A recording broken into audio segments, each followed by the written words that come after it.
Mheshimiwa mgeni rasmi, jukwaa hili litatupa nafasi ya kubadilishana uzoefu,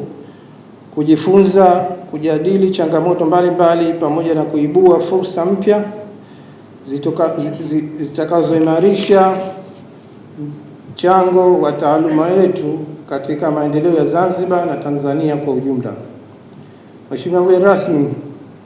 kauli mbiu ya mkutano wetu wa mwaka huu inasema nafasi ya kimkakati ya wahasibu, wakaguzi na washauri elekezi wa kodi katika kukuza uchumi wa buluu. Kauli mbiu hii inaakisi ukweli kwamba mafanikio ya uchumi wa buluu yanahitaji si tu uwekaji wa rasilimali, bali pia uwepo wa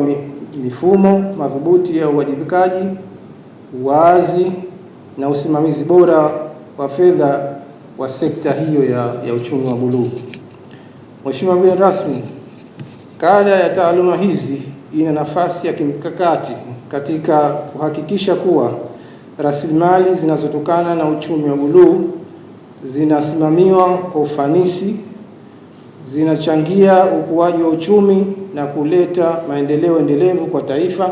kupitia weledi, maadili na ushauri wa kitaalamu kutoka kwa wahasibu, wakaguzi